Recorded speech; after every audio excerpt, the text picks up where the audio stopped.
Okay. Pagod. Kanina galing kami doon sa dulo. Doon sa dulo. Tayo ng layo na linakad namin. Ang form of transformation namin, alam mo kung ano? Paa! Naglakad lang kami. Ito yung pangalawang mall na pupuntahan namin. Baka naman mga kasama mo. Pangalawang mall. Nakakapagod. Tawag dito landmark. May Fridays dito. Ayun mga kasama namin sa bahay.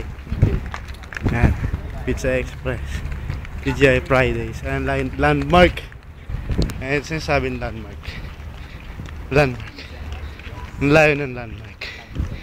Ang layo ng landmark. Hindi ko na alam kung anong sasabihin ko. Ang layo ng landmark. Nakakapagod. Pero exercise lang. Kahit wala akong brief, okay lang. Walang brief ang puso kapag paglalabay. Ayan, Fridays. Malaki Fridays dito. Ano oras pa lang? Mga alas 6 pa lang. Pero okay lang. Kasi malamig naman dito eh. Maganda rito.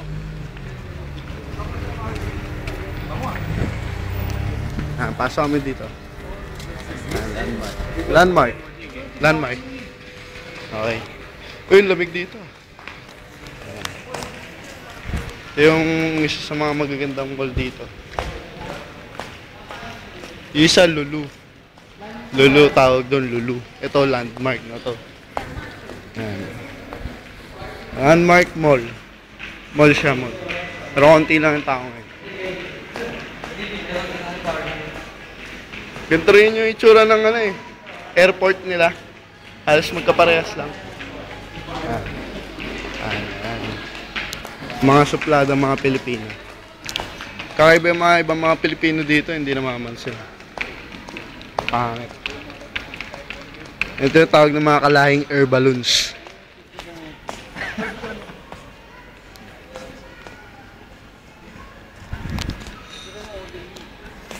Picture kita. Tignan mo si Barney kasing laki mo na, oh. Grabe. Si Winnie the Pooh nandito na. Ano? Pa-picture lang. Ay, picture mo na lang. Gusto, 1, 2, 3. Tingin. Ayos dito. Ayos. Ganda, malamig. Laki-laki talaga kaya.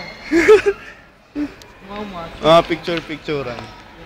Mamaya na ulit, pipicture mo na kami. Bye-bye.